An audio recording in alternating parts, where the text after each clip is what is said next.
अस्सलाम वालेकुम नाज़रीन, आप देख रहे हैं प्रोग्राम दुनिया के साथ। मैं हूं आपके साथ आपकी मेज़बान आसमा इकबाल। आज हम प्रोग्राम में सबसे पहले बात करने वाले हैं भारत की, जहां बढ़ती मजहबी इंतहा पसंदी अब रुकने में नहीं आ रही है। मुसलमानों को भारत में हमेशा से ही इम्तियाजी सलूक और नस्ल परस्ती का सामना था। ये कोई नई बात नहीं है, कोई इस तरह के वाक़यात आज से शुरू नहीं हुए हैं, अब से शुरू नहीं हुए हैं। लेकिन मोदी हुकूमत के आने के बाद से मुसलमानों से नफरत उरूज पर पहुंच चुकी है। आम मुसलमान शहरी तो एक जानिब, आज के भारत में पूरी दुनिया में भारत का नाम बनाने वाले शाहरुख खान को भी नहीं बख्शा जा रहा। शाहरुख खान के बेटे की गैर मुनसिफाना गिरफ्तारी और बिना वारंट के 1 महीने जेल में रखना इस बात का सबूत है कि भारत में कोई मुसलमान अब महफूज नहीं। शाहरुख खान बॉलीवुड के इतने बड़े अदाकार होने के बावजूद उनको किंग खान कहा जाता है। इसके बावजूद उनकी बरादरी में से कोई भी उनके हक में नहीं बोल सका, क्योंकि मोदी के देश में बोलने की आज़ादी भी छीन ली गई है। ऐसे में मगरबी बंगाल के वजीर आला ममता बनर्जी का बयान सामने आया है। ममता बनर्जी ने मोदी हुकूमत को इस बढ़ती नफरत का जिम्मेदार करार देते हुए कहा कि शाहरुख खान को जानबूझकर इस स्कैंडल में फंसाया गया। उन्होंने मोदी हुकूमत पर तनकीद करते हुए मजीद कहा कि बीजेपी पार्टी का रवैया जालिमाना, गैर जमहूरी और गैर अखलाकी है। शाहरुख खान वो पहले इंसान नहीं जिनको मजहब की बुनियाद पर इस सलूक का निशाना बनाया गया हो। सैफ अली खान के बेटे का नाम जहांगीर रखने पर भारतीय इंतहा पसंद उनकी जानिब से हमने देखा था कि शदीद तनकीद की गई थी सैफ पर, करीना पर, उनकी फैमिली पर। और नाज़रीन, सिखों के खिलाफ भारतीय हुकूमत क्या कर रही है, जो अलग एक महाज खोल रखा है, वो भी किसी से बचा हुआ छुपा हुआ नहीं है। और चंद दिन पहले भारत में क्रिश्चियन चर्च जलाने का वाकया भी पेश आ चुका है। आपको यहाँ ये भी बताते चलें कि शाहरुख खान के बेटे आर्यन खान को क्रूज जहाज से मनशियात के केस में गिरफ्तार किया गया था और 1 महीने बाद जमानत पर रिहाई दे दी गई, जबकि उनके मुल्क से बाहर जाने पर अब भी पाबंदी रखी गई है। ये डिस्क्रिमिनेशन क्यों हो रही है? क्योंकि उसी रोज़ जिस दिन ये वाक़या पेश आया था, जब क्रूज़ पर इनके बेटे को अरेस्ट किया गया था, उसी दिन हमने देखा था कि एक बड़े जो बीजेपी के रहनुमा हैं, उनके बेटे ने बहुत सारे लोगों को अपनी जीप तले कुचल दिया था। वो उस दिन आज़ाद घूम रहा था, उसे किसी ने अरेस्ट नहीं किया। ये डिस्क्रिमिनेशन तो है ही है, गैर मुनसिफाना सलूक तो है ही है। क्या इसका कोई हल भी है? इसका जवाब जानने की कोशिश करेंगे। असद महमूद साहब से, सीनियर दिफाई तज्जियाकार हैं, वीडियो लिंक पे हमें ज्वाइन कर रहे हैं। उन्हें वेलकम करते हैं। अस्सलाम वालेकुम असद महमूद साहब। वालेकुम अस्सलाम आसमा, आप खैरियत से हैं? अल्हम्दुलिल्लाह सर, आपकी दुआ। आई होप आप भी खैरियत से होंगे। बहुत शुक्रिया आप हमें ज्वाइन कर रहे हैं एक बार फिर से हमारी रिक्वेस्ट पर। सर, बात हम वही कर रहे हैं भारत में बढ़ती हुई इंतहा पसंदी की। आम मुसलमान जो हैं उनका जीना तो मुहाल था ही, मुश्किल था ही, लेकिन अब नामवर शख्सियात भी इंतहा पसंदों के निशाने पर दिखाई देती हैं। आपको नहीं लगता कि अब कोई मुस्तकबिल नहीं है मुसलमानों का भारत के अंदर? 1947 में जो कुछ हुआ था वो भी इसी बिना पर हुआ था, और अब भी भारत में कुछ होना चाहिए। सिख जो तहरीक चला रहे हैं, अक़लियतें मुख्तलिफ जो तहरीक चला रही हैं, उनको अंजाम तक पहुंचना होगा अब। बिस्मिल्लाहिर्रहमानिर्रहीम। Thank you very much. बिल्कुल आसमा, जो आपने जिन बातों की आपने निशानदेही की, सर्टनली इंडिया के अंदर बिल्कुल उसी तरह की ही सिचुएशन नज़र आती है। जो बीजेपी की, आरएसएस की जो पॉलिसीज़ हैं, जो हिंदुत्व की पॉलिसी है, जो हिंदू फाशिज्म की एक लिहाज से आपको पॉलिसी पिछले स्पेशली 8 सालों के अंदर ये नज़र आती है, और उसके अंदर बढ़ोतरी आपको नज़र आती है विद एवरी पासिंग डे। बिल्कुल आपने ठीक कहा, चाहे वो मुस्लिम्स हों, क्रिश्चियंस हों, सिख की बात करें, बुद्ध मत की बात करें, जैन मज़हब वालों की बात करें, you name any minority and certainly बिल्कुल हर एक को निशाना बनाया जाता है। लेकिन उनके निशाने के ऊपर नंबर 1 तो मुस्लिम्स आते हैं, देन आप क्रिश्चियंस और फिर सिखों की बात करते हैं। और आप ये देखें कि ये मुल्क ऐसा है जिसके अंदर 81% तो हिंदूज़ हैं और 13% मुस्लिम्स हैं, और 2% आप ये कह सकते हैं 2.4 जो है क्रिश्चियन आते हैं, और ऑलमोस्ट 2% सिखों की आबादी आती है। ये पूरी दुनिया में ऐसा जिसको कहते हैं ना, एक मजहबी अदम रवादारी की आप बात करते हैं, बर्दाश्त अदम उनके अंदर नहीं है। ये सिर्फ आपको इंडिया के अंदर नजर आती है। अच्छा, इसके साथ होता है ना कि कुछ मजहबी गिरोह हैं, फाइन में भी हुकूमत के ऊपर कंट्रोल ना हो, लेकिन अनफॉर्चुनेटली इस मुल्क के अंदर यानी इंडिया के अंदर ये सब कुछ मोदी की सरपरस्ती के अंदर हो रहा है। यानी आप ये देख लें कि अगर आपको याद हो, जब फरवरी 2020 के अंदर जो 53 मुसलमानों को शहीद किया गया था दिल्ली के अंदर, उनका जो कैपिटल है, तो आपने उस इंडियन पुलिस को बिल्कुल तमाशाई की तरह देखा। 53 मुसलमानों की हम बात करते हैं, and we are living in actually 21st century की। पूरी दुनिया एक्चुअली कहने को तो चीख उठी थी, बट प्रैक्टिकली आप ये कह सकते हैं कि शायद उनके कान पे जौ तक नहीं रेंगी थी। अच्छा, उसी के साथ अब उनके नेचुरली हौसले अब बढ़ते चले आ रहे हैं। यानी अगर आप ये कहें कि इंडिया पहचाना जाता है शाहरुख खान की वजह से, ये शाहरुख खान पहचाना जाता है इंडिया की वजह से, तो हर एक को यही आपको जवाब देगा कि इंडिया की पहचान शाहरुख खान की वजह से है। हम्म। और आप ये देखें कि जब यानी कि अगर इतनी बड़ी ओके पर्सनालिटी के ऊपर, उनकी फैमिली के ऊपर, उनके बच्चे के ऊपर हाथ डाला, जो जो उनका नारकोटिक्स कंट्रोल ब्यूरो है बेसिकली, हाँ, हाँ। तो आप जी। ये देख लें कि अच्छा उसमें हुआ ये कि कोई ऐसा नहीं था कि नारकोटिक्स कोई उस बच्चे से बरामद हुई हो। उन्होंने कहा जी कि नहीं, वो व्हाट्सएप के ऊपर जो चैट थी उसमें कुछ ऐसी थी जो कि जी वो किसी ग्रुप के साथ या किसी गैंग के साथ ताल्लुक आता है। हाउ कैन यू से लाइक दिस? और फिर आप ये देखें कि तीन ठीक चार है, हफ्तों असद साहब आप सही फरमा रहे हैं, कोई सबूत नहीं थे ना, ठोस सबूत उनके पास मौजूद नहीं थे। यही वजह है कि बाद में उन्हें जमानत भी मिल गई, 1 महीना उनको हरासा भी किया गया, रखा भी गया, मुल्क से बाहर जाने पर अभी भी उनकी पाबंदी लगाई हुई है। जब कोई सबूत ही नहीं है तो ऐसा होना भी नहीं चाहिए। लेकिन असद महमूद साहब, दुनिया क्यों खामोश है, उसके अपने मफादात है, ये तो हम सब जानते हैं। ये बता दीजिएगा कि जो वहाँ पर फनकार बरादरी है, जो किसी भी फनकार की एक आवाज़ पर सारी की सारी यकजा हो जाती है, ऐसा क्यों है कि जब कोई मुसलमान फनकार वहाँ पर उसके साथ ज्यादती होती है तो जो वहाँ पर मुसलमान आर्टिस्ट हैं वो भी खौफजदा दिखाई देते हैं? वजह यही है क्या कि सब जानते हैं कि गुजरात जो है, जो उनके कसाब का एक लक़ब दिया गया था, गुजरात में पेश आने वाले वाक़ये के बाद से उनका खौफ इतना है कि उनको मालूम है कि अगर उन्होंने आवाज़ उठाई तो इंडस्ट्री में उन्हें काम तक नहीं मिलने दिया जाएगा? There you are and exactly मेरा ख्याल है इस सारे वाक़े के अंदर सिर्फ Salman Khan was the one जो कि शाहरुख खान के साथ एक लिहाज से खड़ा हुआ। अदर देन दैट बिल्कुल इसी तरह की सिचुएशन है। देखिए प्रॉब्लम ये है इस सोसाइटी के साथ, ये सबको अब क्लियर हो जाना चाहिए कि ये ऐसा नहीं कि जिसको कहते हैं मुख्तलिफ मज़ाहब का कोई मुल्क हो, ये सिर्फ हिंदुओं का मुल्क है। हकीकत में मैं आपसे ये बताऊँ, आप यकीन नहीं करेंगे, पिछले दिनों की बात है, एक जी। कोई ऐड किसी कंपनी ने निकाली कि जिसमें जिस लेडी को उन्होंने दिखाया था एज़ अ मॉडल, उसने वो बिंदिया नहीं लगाई थी। फाइन, इनके इनके ओके मज़हब के अंदर आता है। तो उसके खिलाफ ऐसी मुहिम चली कि वो ऐड उनको हटानी पड़ी और एक स्लोगन आया कि बिल्कुल। नो नो बिंदी नो बिज़नेस। ये एक छोटी-सी एग्ज़ाम्पल मैं आपको दे रहा हूँ। ये हिंदुत्व, ये गेरवी रंग, ये हिंदू रिचुअल्स की बात करते हैं, कलर पहनना, इस तरह का सारा सिलसिला, ये बेसिकली आरएसएस की शिवसेना की ये कार्रवाइयाँ हैं और कारस्तानियाँ हैं। और इसका निशाना माइनॉरिटीज़ के साथ-साथ सबसे ज़्यादा मुस्लिम्स आते हैं और फिर ये सिखों और क्रिश्चियंस को एक लिहाज से आगे लेके चल रहे हैं। एंड आई वुड सिंपली से कि जब किसी भी मुल्क के अंदर यकीन मानिए कि ये तो बॉम्बे हाई कोर्ट ने शाहरुख खान के बेटे की ज़मानत ली और वो इस वक़्त इस तरह ली कि जी जब आपको एनसीबी वाले बुलाएँगे, यानी नारकोटिक्स कंट्रोल ब्यूरो इंडिया जो है वो उनको बुलाएगा। He will go there. 7 नवंबर को he was present with NCB और साथ ही बाहर बैरून मुल्क जाने पर पाबंदी लगा दी। अच्छा आगे देखिए, इनसे निचली जो 2-3 अदालतें आती थी, बॉम्बे हाई कोर्ट से नीचे की मैं बात करूँ, तो आप ये देखें इस इंडियन गवर्नमेंट का, बीजेपी का या आरएसएस का इन्फ्लुएंस इतना ज़्यादा था कि किसी अदालत ने वहाँ पे ज़मानत नहीं ली। सो यू कैन से कि ये अदालतें भी देखें किस तरीके से वहाँ इंडिया के अंदर चल चल रही हैं। Why it is so? Because वही बात आती है ना कि जब इंडियंस बहुत का सारी चीज़ें किस तरह से चल रही हैं, सिर्फ अदालती निज़ाम ही नहीं, हुकूमत किस तरह से चल रही है, इदारे किस तरह से चल रहे हैं, मुसलमानों को जॉब्स नहीं दी जाती हैं, सिखों को नहीं दी जाती हैं, अक़लियतों को अछूत समझा जाता है, बैरूनी दुनिया क्या कर रही है वो हमारे सामने, अपने मफादात सामने रखे हुए हैं, उस वजह से वो लोग खामोश रहते हैं। जिन लोगों के साथ ये हो रहा है, असद साहब, वो कब तक जुल्म बर्दाश्त करेंगे? सिखों को तो हम देख रहे हैं जाग उठे हैं, मुहिम चला रहे हैं खालिस्तान की, यूके में रेफरेंडम हो रहे हैं, यूएस से में रेफरेंडम्स हो रहे हैं, बात हो रही है कि जी हम खालिस्तान लेकर रहेंगे, बना कर रहेंगे। किसानों के मामले पर घुटने भी टेकने पड़े हैं।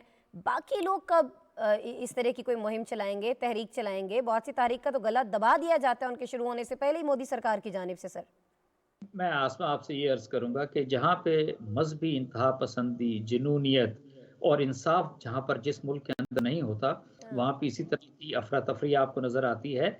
एक जिसको कहते हैं एक सेग्रीगेशन नज़र आती है, एक तनाव हाँ। नज़र आता है and then a stage comes कि जहाँ पर बिल्कुल जिसको कहते हैं ना नॉर्मली एक बिल्ली है जब उसको दीवार पे लगाते हैं, एक स्टेज आती है कि उसने हमला करना होता है। एंड आई वुड सिंपली से कि ये चाहे मुसलमान हों, चाहे सिख हों, चाहे क्रिश्चियंस की बात आती है। क्रिश्चियन बहुत बड़ी आबादी है एक्चुअली इंडिया के हाँ। अंदर। उनको बड़ा सीरियसली अपने राइट्स के लिए खड़ा होना जी। पड़ेगा। क्रिश्चियन पूरी दुनिया के अंदर मौजूद हैं वहाँ मुख्तलिफ हुकूमतें जो हैं, उनको एक लिहाज से आवाज़ बुलंद करनी पड़ेगी। अभी इवन सो मच सो जो अमेरिका ने ह्यूमन राइट्स के ऊपर जो ओवरऑल जो अपनी रिपोर्ट की है, उसके अंदर भी इंडिया को बड़ा सीरियसली क्रिटिसाइज़ किया है and will you believe it? India ने कहा जी नहीं, हमें कोई ज़रूरत नहीं किसी तरह का जवाब देने की। व्हाई? बिकॉज़ उन्होंने एक लिहाज से अपनी आँखें बंद की हुई, दे अंडरस्टैंड कि उन्हें हिंदुत्व की तरफ लेके चलना है, बीजेपी के अंदर लेके जाना है और पूरे मुल्क को आरएसएस का एक्ट जिसको कहते हैं कि पैरोकार बनाना है, दैट इज़ एक्चुअली जिसको कहते अच्छा हैं कि ठीक है। हिंदुस्तान ने आंखें बंद की हुई हैं, हुक्मरानों ने वहाँ पर आंखें बंद की हुई हैं, बहुत सारे लोग जो कुछ कर सकते हैं, अदालतें जो हैं उन्होंने आंखें बंद की हुई हैं। ये अमेरिका की आंखें क्यों बंद हो जाती हैं जब पाकिस्तान के हवाले से बात होती है कि जी पाकिस्तान जो है वो मजहबी आज़ादी के हवाले से तशवीशनाक ममालिक की फहरिस्त में शामिल करना है, खटक से कर दिया जाता है, कुछ सोचा नहीं जाता, समझा नहीं जाता, किसी से कुछ पूछा नहीं जाता।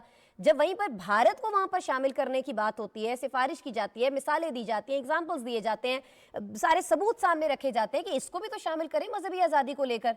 आपके तो वहाँ जो अकलियतें हैं जिनको ये लोग छूत समझते हैं, उनको तो मंदिरों में जाने की इजाज़त नहीं है जहाँ ऊंची जात के या ब्राह्मण हिंदू वहाँ पर जाते हैं। तो उसकी सही। दफा अमेरिका की आंखें क्यों बंद हो जाती हैं? हमारे खिलाफ तो कोई इतने ठोस सबूत नहीं है, कुछ भी नहीं है, हमारे साथ ये क्यों इतना तजाद, इतना इतना फर्क क्यों sir? That is the discrimination overall. अगर दुनिया के अंदर देखें, फिर एक और चीज़ ज़हन में रखिएगा, जी। अमेरिका को आप इस पूरे रीजन के अंदर देख लें, मैं other than few countries of the middle east, क्या आप अमेरिका को कहीं नज़र आता है आपको? इस पूरे रीजन के अंदर स्पेशली साउथ एशिया के अंदर आप देखते हैं तो एक्चुअली सिर्फ़ इंडिया है जो कि अमेरिका के साथ चल रहा है और इंडिया और अमेरिका बिल्कुल हैंड इन ग्लव आपको मूव करते हुए नज़र आते हैं। Why it is so? कहते हैं जी कि जो दुश्मन का दुश्मन होता है वो आपका दोस्त होता है।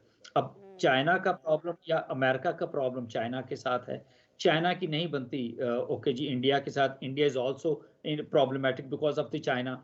अब जब मफ़ाद एक जैसे हो जाते हैं, आप तजारती मफ़ाद की करें, दफ़ाई मफ़ाद की करें, ट्रेड ओके मफ़ादात की बात करते हैं, तो सारी की सारी चीज़ें मुंतबिक होती है ना इंडिया और अमेरिका की। और वो अब यही आप कह सकते हैं कि इंडिया जो मर्ज़ी है कर ले, आई वुड से कि अमेरिका किसी सूरत भी उसको किसी आपको कंडेम करता हुआ नज़र नहीं आएगा, बल्कि आपको लगेगा ठीक है उन्होंने रिपोर्ट तो जारी कर दी, नहीं तो फिर हम बट चुप व्हाट करके इज़ बैठ दैट? जाएं, हम मान लें कि नहीं जी हमारी किस्मत ये है कि जो पड़ोसी है वो इन मामलात में ज़्यादा ताकतवर है, सोशल मीडिया पे वो छाया हुआ है, ट्विटर का सीईओ उसका लग जाता है, हमारे अकाउंट्स वहाँ पर ब्लॉक कर दिए जाते हैं, हमारी आवाज़ को दबा दिया जाता है, कश्मीर पे बात नहीं करने दी जाती, भारत में क्या हो रहा है नहीं बोलने दिया जाता, आसाम में लोगों के साथ क्या हुआ इस पर बात नहीं करने दी जाती। चुप करके बैठ जाए सर, हम क्या करें? अब ये पूरी दुनिया के मफादात की और डुप्लिसिटी वाले फेस की बात आती है कि अगर एक तरफ 135 करोड़ आबादी की मंडी की मैं बात करता हूँ और जी। पाकिस्तान आता है हार्डली कोई 22 करोड़। जब ये चूज़ करना होता है कि आपने 22 करोड़ की मंडी को उठाना है या 135 करोड़ की, रिमेंबर ये जो बैनुल-अक़वामी अमूर होते हैं या ओवरऑल उसके अंदर कोई ये नहीं कहते इंसानियत की कोई बात करते हैं, डिसेंसी की बात करते हैं, फ्रेंडशिप की बात करते हैं। वो सिर्फ़ जो आलमी ताकतों के या मुल्कों के जो ताल्लुकात होते हैं, वो उनकी सिक्योरिटी और उनके मफादात के साथ वाबस्ता एक लिहाज से होते ऐसे ही हैं। है। उसी तरीके से आप अमेरिका को लेके चलते हैं और देखते हैं, तो certainly it is not only America, आप पूरे यूरोप को देख लें, आप यूके को ले लीजिए और इवन मैं आपसे ये भी बात करूँगा कि रशिया को भी देखें, they are having very close ties with India. S, S की डील आप होते हुए देख रहे हैं और इस सारी डील के ऊपर जब तुर्की ने डील किया एस-400 की, they had to face the sanctions from America. जब यही डील आपको नज़र आ रही है इंडिया के रशिया के साथ, तो देयर इज़ नो प्रॉब्लम। सो आप सिर्फ ये देख लीजिए कि ये इससे इससे हट के मतलब इंसानियत की बात करें, बैनुल-अक़वामी हुकूक की बात करें, इससे हट के जो सबसे बड़ी बात आती है, वो आती है तिजारती मफादात की बात आती है। आप किसका पर्पज़ कैसे सर्व करते हैं, तो इंडिया की अब पहले अगर ठीक है आपको जी, याद इंसानी हुकूक की बात करने वाले जो बड़े-बड़े ममालिक हैं, ख़ास तौर पर जो अमेरिका है, जो बड़ा अलमबरदार ख़ुद को कहता है जी कि मैं अब मेरे से ज़्यादा तो इंसानी हुकूक कहीं पर है नहीं, उनको समझने वाला कोई नहीं है, उनको देखने वाला कोई नहीं है, उस पर एक्शन लेने वाला कोई नहीं है अगर कहीं खिलाफ वर्जी होती है। तो अगर सुपर पावर जो है वो इस पर खामोश है तो बाकी दुनिया तो क्या ही करेगी। लेकिन पाकिस्तान अपने तौर पर असद साहब आप जानते हैं, आप जैसे लोग हम अपने प्रोग्राम के ज़रिए और बहुत सारे हमारे प्लेटफॉर्म्स जो हैं वहाँ से बात होती रहती है, होती रहेगी। आपने आज वक्त दिया असद महमूद साहब, बहुत शुक्रिया। सर आपके वक्त के लिए।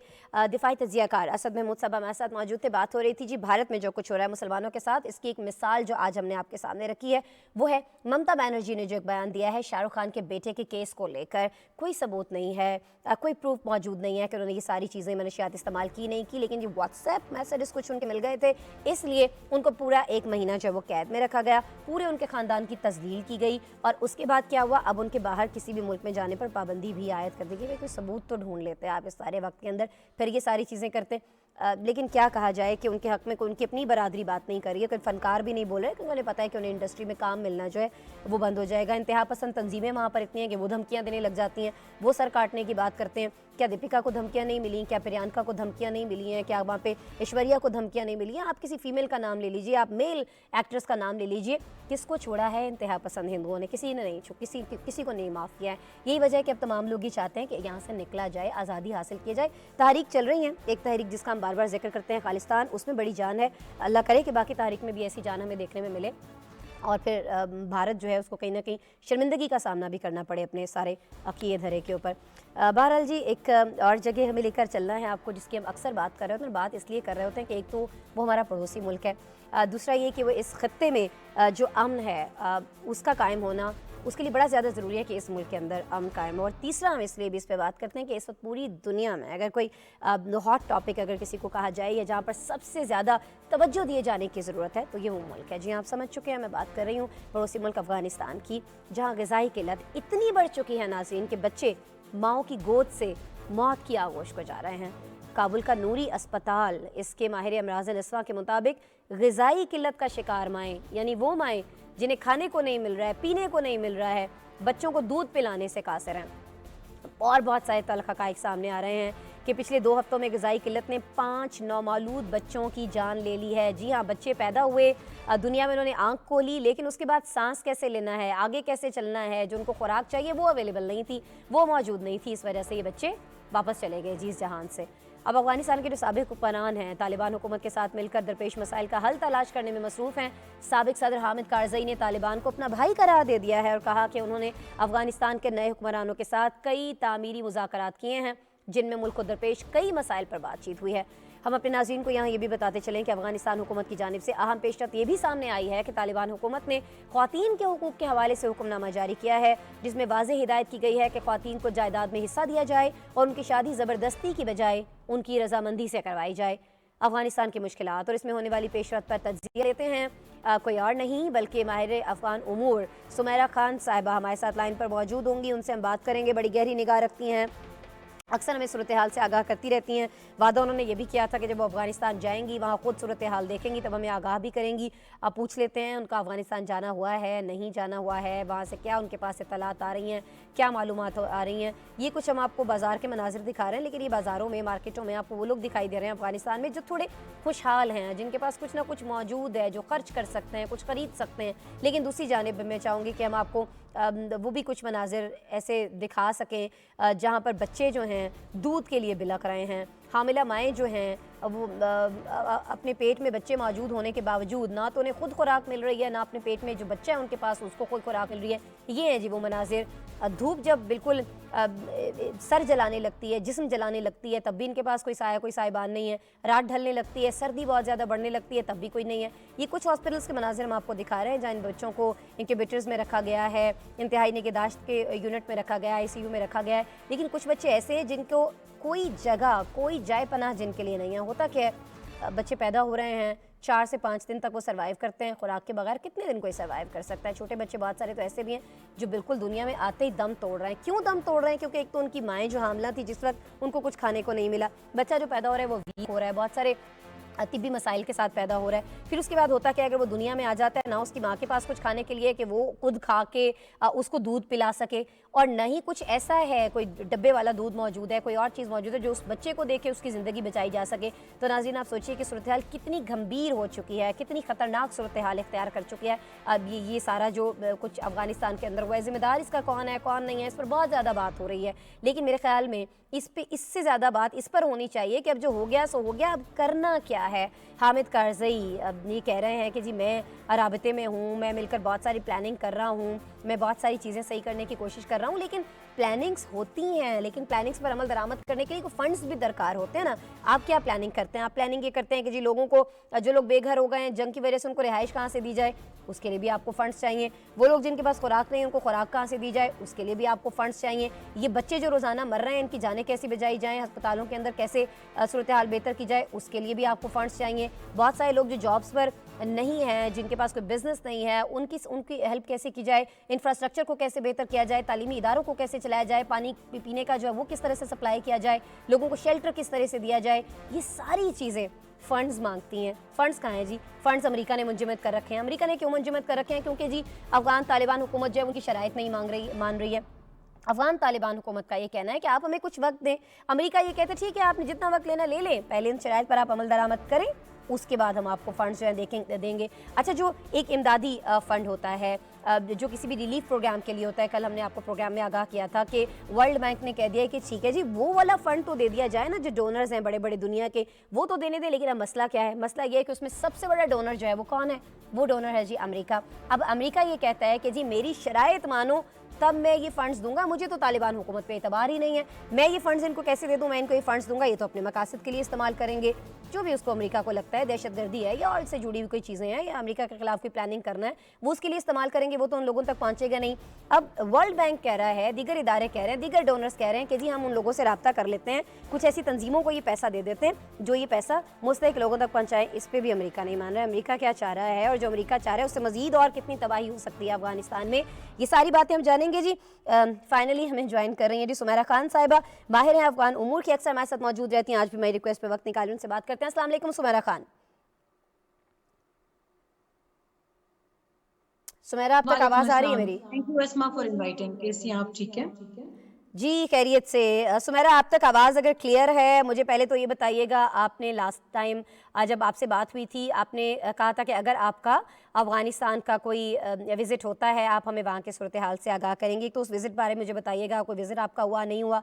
दूसरा ये कि विज़िट नहीं भी हुआ है तो आपके पास तो रोज़ाना अपडेट्स आ रही होती हैं, क्या आपको बताया जा रहा है, क्या करंट सिचुएशन है? हामिद करज़ई कह रहे हैं जी कि उनके बड़े सारे मुज़ाकरात हुए हैं, बड़ी सारी तामीरी बातें हुई हैं, ये तामीरी बातें ख्याली पुलाव नहीं लगता बगैर फंड्स के सुमेरा? अस्मा, यहाँ पर सारी चीजें इंटरकनेक्टेड हैं। अभी हामिद करजई और अब्दुल्ला अब्दुल्ला जो पहले दिन से अफगानिस्तान में बैठे हैं, मेरी नजर से यकीनन बहुत अच्छा इकदाम है, क्योंकि उन्होंने एक तरह से अफगानों की नजर में, उन अफगानों की नजर में भी जो उनके खिलाफ हुआ करते थे, जी। एथनिसिटी बेसिस पे, मैं ताजिक्स की बात कर रही हूँ, हजाराज हैं, अहले तशी हैं, उज्बेक्स हैं, मतलब हर वो एथनिसिटी जो पहले कारजाई को बिंग पश्तून पसंद नहीं करती थी, जी। फिर उनके साथ जब अब्दुल्ला अब्दुल्ला फॉल ऑफ काबुल के बाद वो वहीं रहे, तो इन दोनों लीडरान की इज्जत अफगानों की नजर में बहुत बढ़ गई। ऑटोमेटिकली अफगान्स ने ये भी तवक्को लगा ली कि इनको ऑल इंक्लूसिव गवर्नमेंट में तालिबान यकीनन शामिल करेंगे, क्योंकि तालिबान फॉल ऑफ काबुल के बाद हामिद करजई से जाकर मिले भी, काफी अभी भी मुलाकातें उनकी होती हैं। मैं खुद डॉक्टर अब्दुल्ला अब्दुल्ला से जब मिली जाके तो बहुत होपफुल थे कि हम आने वाले सेटअप में, कहा तो उन्होंने नहीं मगर उनके अंदाज से लग रहा था और जिस स्पीड से तालिबान उनसे मिल रहे थे, तो एक तो तालिबान ने उनको इस खुशफहमी में खुद रखा, मिल मिल के, इज्जत दे दे के, और फिर करजई जो है वो डॉक्टर अब्दुल्ला अब्दुल्ला के घर पर काफी अरसा रहे हैं फैमिली समेत। फॉल ऑफ काबुल के वक्त एक अनसर्टन सिचुएशन बनी हुई थी, तो ये कहना बेजा नहीं होगा कि उनकी उम्मीद को ठेस जरूर लगी थी जब इंटरिम गवर्नमेंट का ऐलान हुआ, लेकिन ये दोनों बहुत मुस्तकिल मिजाज नजर आते हैं मुझे, क्योंकि अभी भी ये एक इंटरिम सेटअप है, मुस्तकिल सेटअप नहीं है, ये हमेशा याद रखिएगा। इनकी तमाम तर जो इस वक्त अमेरिका के साथ, वैसे तो मैं एक चीज आपको हमेशा वहां से भी रिपोर्ट करती रही हूँ, अफगानिस्तान से भी दोबारा भी मैं इसको रीइटरेट करना चाहूंगी कि अमेरिका और तालिबान का आपस में ताल्लुक है। आप उसको डिफेक्टो ताल्लुक कह लें, लेकिन है। अब तो उन्होंने कतर को आजादी दे दी है कि कतर हमें रिप्रेजेंट करे तालिबान गवर्नमेंट के साथ। आई थिंक आपको याद होगा मैंने पहले भी कहा था कि 1 से 6 महीने के अरसे में सूरत हाल अफगानिस्तान के लिहाज से बहुत क्लियर हो जाएगी, लेकिन मुझे लग रहा है कि तमाम तर पार्टीज ने दिल पर पत्थर रख लिया है कि ठीक है, बंदे तो पहले भी जंग में मर रहे थे, अब अगर भूख से मर जाए तो क्या हो जाएगा। और मुझे अफसोस से कहना पड़ता है कि तालिबान लीडरान के साथ बारहा इस मौजू पे बातचीत के बावजूद वो भी इस मामले पे उतना कोई पेन में नहीं नजर आते, क्योंकि उनका भी एक जो है वजीर आजम, नायब वजीर आजम जो उनके हैं हसन अखुंद साहब, उन्होंने भी कहा कि हम तो अफगान हैं, सख्त जान है, भूख प्यास से बर्दाश्त करके जंग लड़ी है, आगे भी मुकाबला करेंगे, लेकिन वो ये भूल गए हैं कि वो अपने फुट सोल्जर्स की बात कर रहे हैं।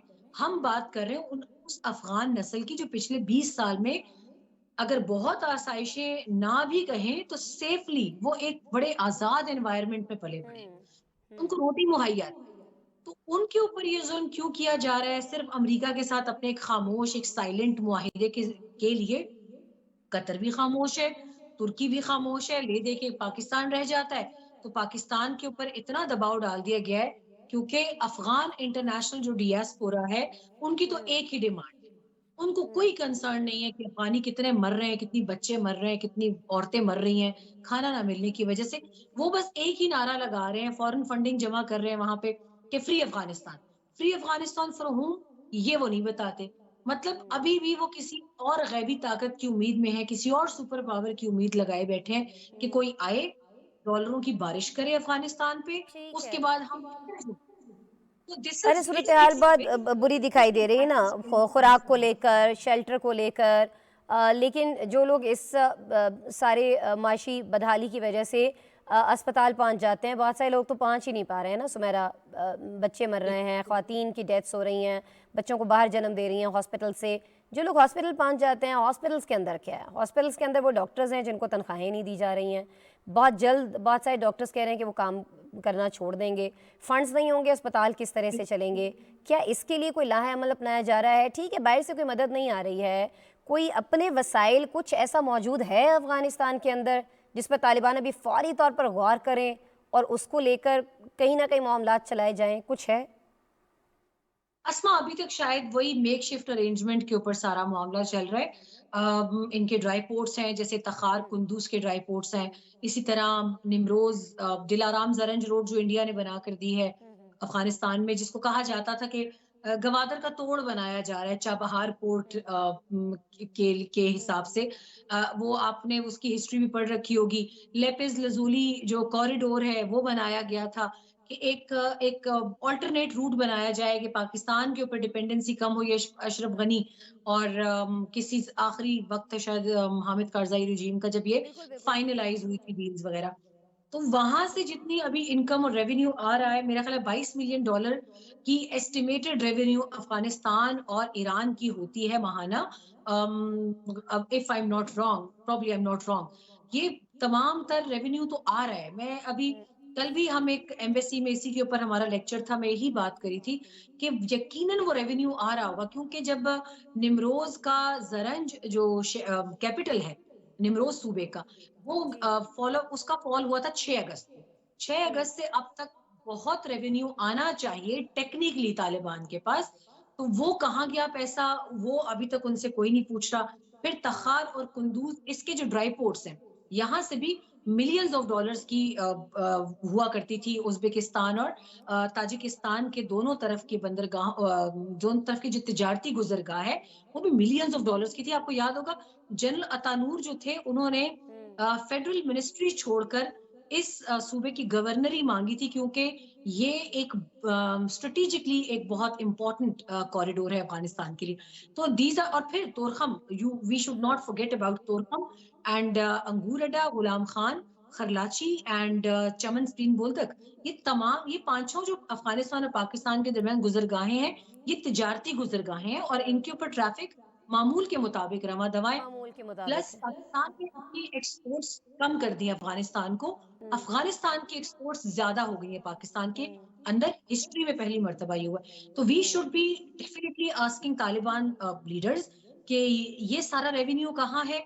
आप कहाँ कम जा अज रहा है? कम अस्पतालों को तो चलाएं आप नहीं, अस्पतालों कहीं को ऐसा तो चलाएं नहीं है कि सुमेरा रेवेन्यू आ रहा है, लेकिन कुछ चीज़ें जो हैं उनके और चीज़ें जो हैं उनके ऊपर ध्यान दिया जा रहा है, अपना आप कैसे दुनिया से मनवाना है। जो बेअमनी है इस वक्त अफ़गानिस्तान के अंदर, खुरासान को लेकर कह लीजिए, मैं बात कर रही हूँ इनकी दीगर जो अंदर दहशतगर्दी के जो वाक़यात हुए हैं जी दीगर उनको लेकर, या कुछ आईएसआई और ऐसे मामलात हैं जिन पर ध्यान है, दोहा में मुज़ाकरात करने हैं, अमेरिका से क्या कहना है, पाकिस्तान से क्या बात करनी है, चाइना से क्या करनी है, रूस से क्या करनी है, इन सारी चीज़ों में तालिबान उलझे हुए हैं। जो पैसा आ रहा है, जो फंड्स मौजूद हैं, उनको कहाँ किस तरह से लगाना है ये समझ नहीं आ रहा। ऐसा तो नहीं है कहीं? या तो उनको समझ नहीं आ रही, या तो वो हम्म। अंधाधुंध खर्च किए जा रहे हैं, क्योंकि हम्म। पाकिस्तान शायद एक ऐसा मुल्क है पूरी दुनिया में कि जिसको डिस्प्लेस्ड लोगों को हैंडल करने के तजर्बे से वो गुजर चुका है। मैंने पहले हाँ भी जी। तालिबान लीडर से बातचीत की थी कि अगर आपके पास टेक्निकल सपोर्ट नहीं है तो हाँ। आपको खुलकर दुनिया से कहना चाहिए कि हमारे लोगों ने तो ब्रेन ड्रेन कर दिया, 1.5 लाख के हाँ करीब लोग चले गए अफगानिस्तान से, उनकी जी। असामियां खाली हैं। आप बजाय इसके कि आप जगहसाई का मौका दें लोगों को, ठीक है, आप एक हम्म। अम्ब्रेला रखें, आप निगरानी रखें, सुपरविजन आप अपने लोगों की रखें, हम्म। लेकिन अफगानिस्तान का जो वहां रह गया है पढ़ा लिखा बंदा, उसको तो उसकी काम करने वाली पोस्ट से मत हटाएं जो वॉलंटियर करना चाह रहा है। प्लस आप दुनिया से नहीं तो रिक्वेस्ट काम करें, तो वहाँ पे और भी आप बहुत सारे लोग करना चाह रहे हैं ना सुमेरा। ख्वातीन वहाँ पर काम आप करने जा रही करना चाह रही हथधर्मी हैं। से पीछे नहीं हटते। ये अपनी गालिबन हठधर्मी से थोड़ा-सा पीछे नहीं हट रहे। मैंने भी मौलवी मुत्तकी जो आईटी फॉरेन मिनिस्टर होंगे हाँ। उनसे भी बात की, तो बड़ा हँस के बात की कि नहीं हम हैंडल कर लेंगे। If this kind of attitude is going to prevail, आप दुनिया से कहें ना कि हमें टेक्निकल सपोर्ट चाहिए, आप लोग दें हमें। दुनिया तो ऑलरेडी इस वक़्त देखिए अब अफ़गान जो बाहर मुल्कों में हैं, जो यहाँ से एक क्राइसिस से निकल गए, अब जानती हैं अब वो क्या कर रहे हैं? अब वो नेशनल रेजिस्टेंस फोर्स के लिए फंड्स जमा कर रहे हैं, वो गो फंड मी जैसी एप्लीकेशंस यूज़ कर रहे हैं। यानी वो अफ़गान जिसने कुर्बानी दी है, चलो जिसको मौका नहीं मिला बाहर निकलने का, भागने का, वो तो यही है ना, वो भूख से मर रहा है। ये एक प्रिविलेज्ड कंडीशन में हो के भी अब बाहर मुल्कों में फंड इकट्ठा कर रहे हैं ताकि दोबारा से एक अनरेस्ट फैलाया जाए अफगानिस्तान में और तालिबान से उनको तालिबान के कब्जे से निजात दिलाई जाए, which is once again very unfortunate.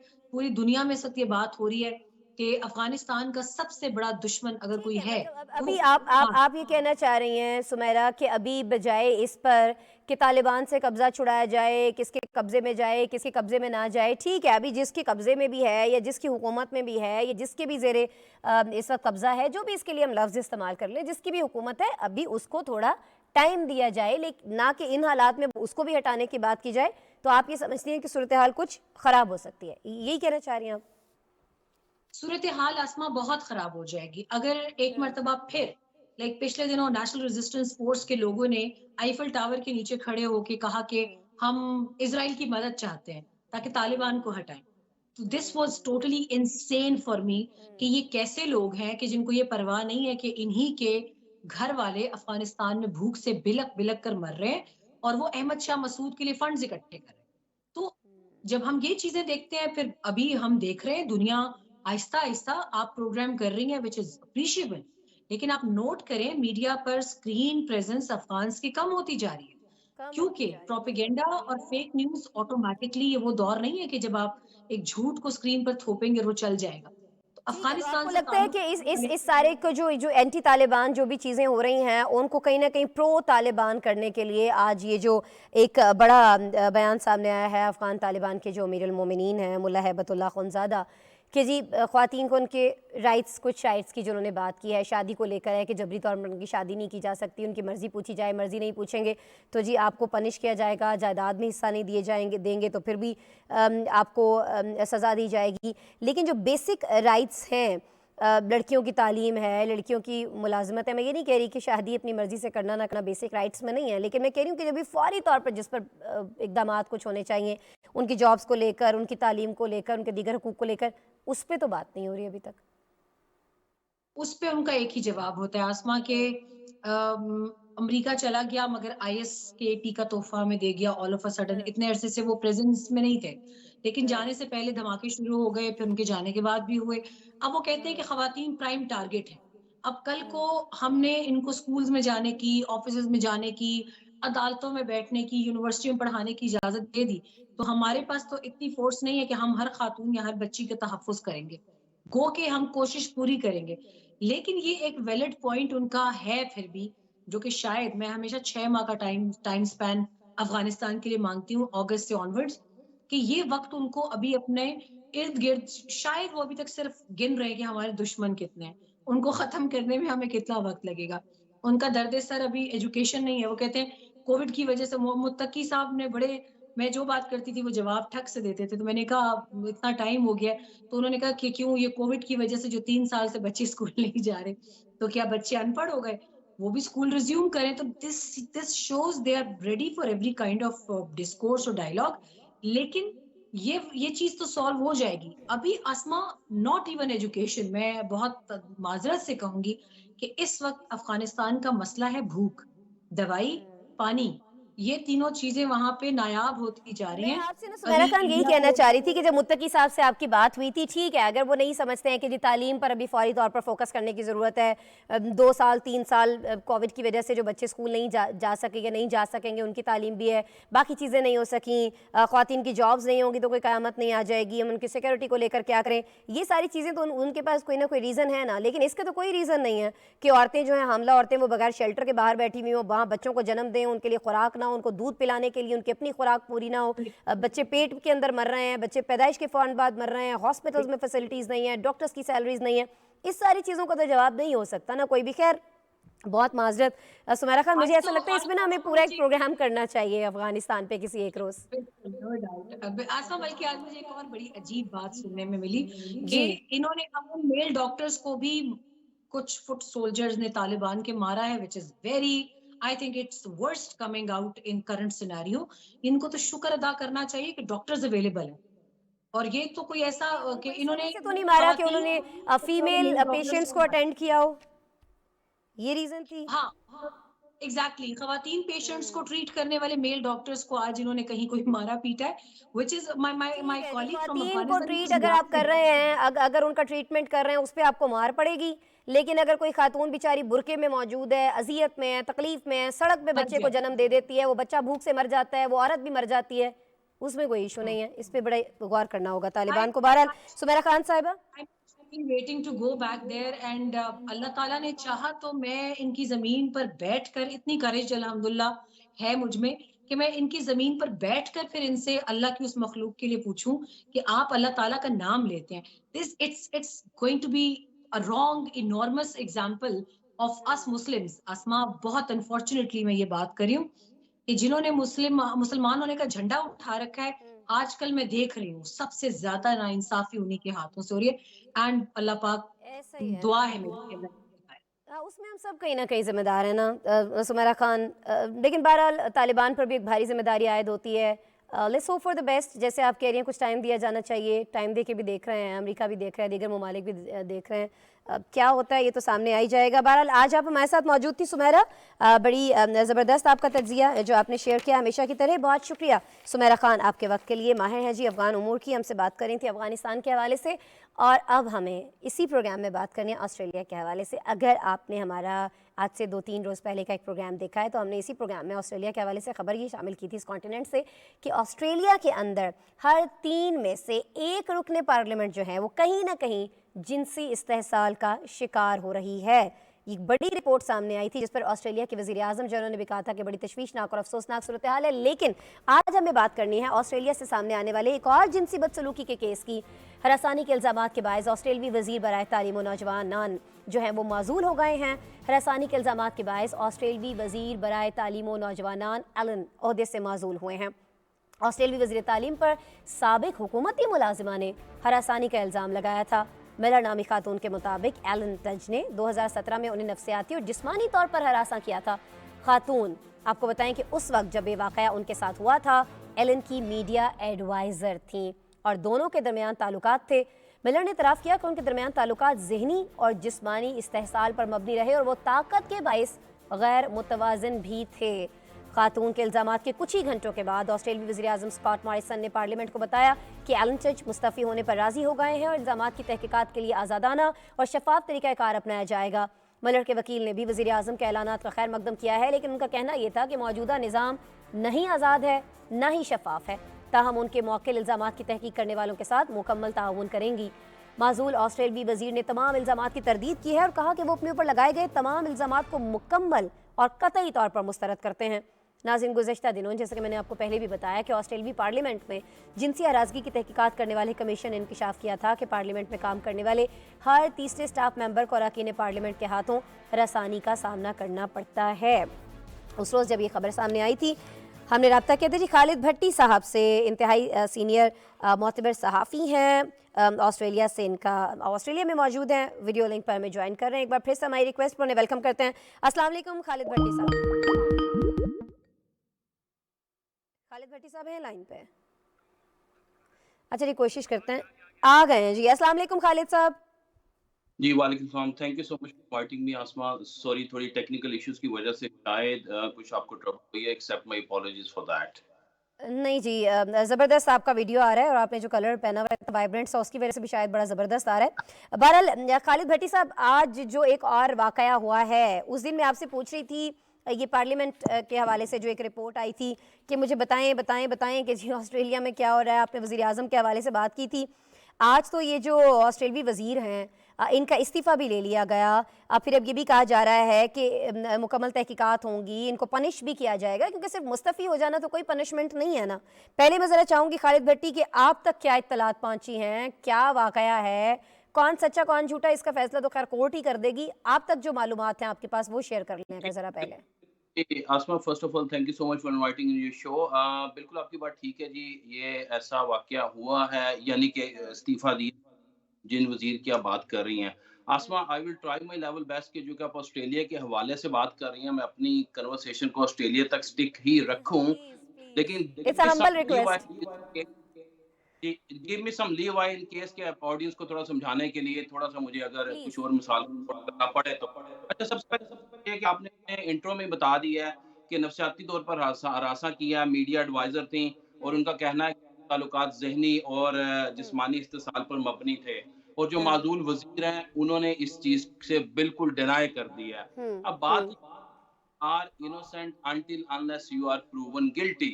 और ट्रू। कोई भी किसी पे इल्ज़ाम लगा सकता है और जब इल्ज़ाम लगता है तो उसके बाद फिर उसकी तहकीकात होती हैं, फिर कोर्ट उसको डिक्लेयर करती है और ऐसे बहुत सारे केसेस में हुआ है। इवन 85% केसेस के अंदर ऐसा होता है कि जो मुल्ज़मान है वो कोर्ट के अंदर जाके वो बात साबित नहीं हो पाती। तो मेरा ख्याल तो गिल्टी कहना तो अभी नाइंसाफ़ी होगी। It's too early to comment on that कि उन्होंने ऐसा किया है हमने कि हमने नहीं कहा किया, भी नहीं क्योंकि है, हमने कहा भी नहीं है खालिद जी, साहब, मैंने तो उसमें पहले कह दिया कोर्ट साबित करेगी। जी, इस उसमें तो ऐसा है कि this is my word against your word, कि मैंने ये कहा, आप ये कह रहे हैं, तो कोर्ट डिसाइड करेगी। अब आगे जी आ जी। जाते हैं कि ये वाक़ये के ऊपर प्राइम मिनिस्टर ने क्या किया, क्या करना हाँ। चाहिए था, आपने ऐसा क्यों हो रहा है ऑस्ट्रेलिया की हुकूमत। देखिए, प्राइम मिनिस्टर का तो एक बड़ा सीधा-सीधा सा उन्होंने एक्शन लिया है। वो कह रहे हैं कि आपके ऊपर इल्ज़ाम लगा, आप घर चले जाएँ। अगर आप बिल्कुल साफ़ हुए, क्लियर हुए, कोर्ट ने आपको वाज़ेह कर दिया, हर किसी ने अपनी-अपनी कोर्ट में जंग लड़नी है, तो उसके बाद ही हम आपके ऊपर कोई लेबल लगाएँगे। लेकिन चूँकि अभी आपके ऊपर एक इल्ज़ाम लगा और ये बड़ा घिनौना इल्ज़ाम है, बड़ी सीरियस नौइयत का इल्ज़ाम है, True. तो इसलिए वापस घर जाना पड़ेगा और वो घर चले गए हैं। और मेरा ख़्याल है कि ऐसा ही होना चाहिए और वेट करना चाहिए कि जब तक कि कोई बात क्लियर नहीं हो जाती। अच्छा, वेट तो करना चाहिए, लेकिन अब इसका क्या करें कि मलड़ के जो वकील हैं खातून के, उन्होंने कह दिया कि ठीक है जी, वज़ीर आज़म ने ऐलान किया है तहकीकात होगी, शफाफ होगी, सारी चीज़ें, सारा प्रोसेस उसी तरह से होगा जिस तरह से हम चाह रहे हैं। लेकिन कहना उनका ये था कि यहाँ जो निज़ाम है ना तो वो आज़ाद है, ना ही वो शफाफ है। तो एक वकील जब ये कह रहा है अच्छा अच्छा, चलें, देखिए अस्मा, आप भी जानती हैं लॉयर्स आर गेटिंग पेड और उन्होंने इस माहौल को बिल्ड करना होता है in order to just get the leeway और in order to get the favourable decision. तो अगर लॉयर ये बात कह रहे हैं तो इसका ये मतलब नहीं है, और ये मैं कहूँगा कि एक लॉयर है, उनकी एक अपनी ज़ाती ये उनकी एक है इंटरप्रिटेशन है, उनका एक ज़ाती ख्याल है। मैं इससे बिल्कुल भी एग्री नहीं करता। निज़ाम बिल्कुल इंसाफ पे मबनी है और बहुत सारे हमारे पास हज़ारों लाखों ऐसे केसेस हैं कि जिनको मेरिट के ऊपर डिसाइड किया गया है। 100% तो मुश्किल होता है, कोई भी कसम नहीं खा सकता। लेकिन एज़ लॉन्ग एज़ जो आप कह रही हैं, उनके लॉयर कह रहे हैं, बिल्कुल उनकी एक ज़ाती है इस उन चीज़ के अंदर। हज़ारों केसेस में से, सैकड़ों केसेस में से, अगर आप कोई एक एग्जांपल कोट कर सकें यहाँ पे, रिसेंटली किसी खातून ने किसी मर्द पे इल्ज़ाम लगाया हो ऑस्ट्रेलिया में, किसी ऐसे बड़े प्राइवेसी ओहदे पर। मेरे पास एग्जांपल्स तो बहुत सारी हैं, लेकिन प्राइवेसी एक्ट के तहत I won't be able to just give you okay any name okay, और फाइन, एनी और एग्जांपल ठीक हो स्ट्रेट गया। अवे। ए ने बी पे लगाया था और बी को पनिशमेंट दी, तो थोड़े से प्राइवेसी एक्ट के तहत मैं इसके नहीं, ऊपर लेकिन मेरी बात सुने ना खालिद भट्टी साहब, कहाँ की प्राइवेसी? अभी अभी ये वजीर जो है मुस्तफ़ी हो गए हैं, पूरी दुनिया में खबर आई है, खातून ने इल्ज़ाम लगाया, खातून का नाम भी हमारे सामने है, वाक़या कब हुआ वो भी सारी चीज़ें बता रही हैं। तो अगर कोई गिल्टी इसमें साबित हुआ है तो फिर कहाँ की प्राइवेसी की आप बात करें? फिर तो वो हाईलाइट हुआ होगा ना मीडिया में, हमारे सामने रखे ना कोई ऐसा इंसिडेंट। मैं ये बात बता रहा हूँ ना, अगर आप प्राइवेसी की बात कर रहे हैं, अगर एक इंडिविजुअल अपनी बात को खुद से लेके आता है तो वो अपनी प्राइवेसी या खुद से डिसीजन करता है, तो उसने खुद ऐसे से बहुत ब्रीफ। सारे केसेस आए होंगे ना कि ऑस्ट्रेलिया में आते ही नहीं है ऐसे इल्जामात। अभी मैं आपको एक बता देती हूँ, ये जो जनरल क्रिश्चियन थे, ऑस्ट्रेलियाई अटॉर्नी जनरल जो हैं क्रिश्चियन पोर्टर, उन पर भी इल्जामात लगे थे, वो भी मुस्तफ़ी हो गए थे। उसका क्या हुआ था? नहीं तो अभी ये तो कोई प्राइवेसी वाली बात नहीं है, ढकी छुपी बात नहीं है ना कोई। अस्मा अभी तो केस डिसाइड नहीं हुआ, जब केस डिसाइड होगा तो then will be able to see कि उनका हुआ क्या है। अगर आप पूछेंगे उनका क्या हुआ है तो अभी तो केस चल रहा है। तो मैंने आपको पहले भी ये बात कही थी कि until unless it's you are proven guilty you are innocent, और ये सारी दुनिया में ये निजाम चलता है। मैक्सिमम जो गवर्नमेंट कर सकती थी, जो स्कॉट मॉरिसन कर सकते थे, वो यही कर सकते थे कि आप मुस्ताफी हो जाएं और कोर्ट को फेस करें, और वो कर रहे हैं। खालिद साहब, आपसे बात करते हुए वक्त बिल्कुल नहीं देखा, हमारे प्रोग्राम का वक्त बिल्कुल खत्म हो गया। मुझे मुख्तसरन आपसे बता सकते हैं कि क्या वजह है ये अटॉर्नी जनरल हों, अब ये साहब हों, या उससे पहले ये जो पार्लियामेंट के हवाले से केसेस सामने आए थे, ये इतने ज़्यादा केसेस रिपोर्ट क्यों हो रहा है? अच्छा, असमा एक तो क्योंकि थोड़ा है, आई वुड रियली अप्रिशिएट कि अगर ये चूंकि एक बड़ा लंबा चौड़ा टॉपिक है, next time we have the more detailed programme. और बात यह है कि इंशाल्लाह। आपको पहले भी बताया था पिछले प्रोग्राम में भी, ये सिर्फ यहाँ का मसला नहीं है, पूरी दुनिया का मसला है। फ्रांस में एक ताज़ा तरीन रिपोर्ट के मुताबिक इवन कैथोलिक चर्च के पादरियों ने 1950 से लेकर अब तक तकरीबन 2,16,000 बच्चों के साथ जिनसी ज्यादती की है। अच्छा, I'm really sorry to say that, but Khalid भट्टी साहब, पता नहीं मुझे क्यों कभी-कभी लगता है कि आप ना स्पोक्समैन बन जाते हैं ऑस्ट्रेलियाई हुकूमत के, ऑस्ट्रेलियाई वज़ीर-ए-आज़म के। नहीं, ऐसी बात नहीं है अस्मा, लेकिन आप इस चीज को खुद से एग्री करती हैं कि ये एक सारी दुनिया का मसला है कि इंडिविजुअल एक्ट के साथ आप क्या समझते हैं, क्या करना चाहिए कि एक बंदा जिसके ऊपर इल्जाम लगा है करना उसको चाहिए खालिद साहब। मुझे लगता है कि एक दिन हम एक प्रोग्राम रख लेते हैं, हम पूरी दुनिया में जहाँ जहाँ जिनसी हरासगी हो रही है उस पर बात कर लेंगे पहले। वो जो आखिरी के 2-4 मिनट बचेंगे ना, उसमें मैं आपसे रिक्वेस्ट करूंगी कि सिर्फ ऑस्ट्रेलिया के हवाले से बात करें प्लीज़। ये कर लेते हैं। रियली सॉरी बट टाइम मेरे पास कम है, मुझे आपको शुक्रिया बोलना है। खालिद भट्टी साहब, जी कुछ कह रहे हैं आप? जी, मैं आपसे ये बात नहीं कह रहा कि जी जी। All over across the world होते हैं, ऑस्ट्रेलिया में भी होते हैं, लेकिन हमें आप जब तक आप पॉलिटिशियन की बात करती हैं तो देखें बहुत सारे ऐसे पॉलिटिशियंस हैं जो इसके अंदर रहे हैं, शामिल रहे हैं। ट्रेंट फ्रैंक है, रोबिन है, ब्लैक फ्रंटोल्ड है, जॉन केविन है, अल फ्रैंकन है, रॉय मोर है और जॉर्ज डब्ल्यू बुश है। तो ये एक इंडिविजुअल का एक्ट है। अगर वो इंडिविजुअल कोई भी हरकत कर सकता है, वो पार्लियामेंटेरियन भी हो मैंने ये सकता है, कब कह दिया कि पूरा ऑस्ट्रेलिया इसके अंदर मुलव्वस है? आई डिडंट से दैट, मैंने तो ऐसा कुछ कहा नहीं है। खालिद भट्टी साहब, बहरहाल मुझे आपसे ज्यादा लग रहा है कि इस पे ना हमें बड़ा एक डिटेल्ड पूरे का पूरा प्रोग्राम करने की जरूरत है, करेंगे भी जल्द आपके साथ। खालिद भट्टी साहब, बहुत शुक्रिया। माजरत आपको आज भी हम कुछ ज़्यादा टाइम नहीं दे सके हैं, फिर किसी रोज़ आपसे बात होगी। बहुत शुक्रिया। खालिद भट्टी साहब सीनियर सहाफ़ी ऑस्ट्रेलिया से हमारे साथ मौजूद थे, बात कर रहे थे। प्रोग्राम का वक्त जो है वो बहुत ज़्यादा दौरानिया जो आज बढ़ गया है। आपसे इजाज़त चाहनी, कल दोबारा मंडे को दोबारा मुलाकात होगी। अपना बहुत सा ख्याल रखिएगा। अल्लाह ने के बाद।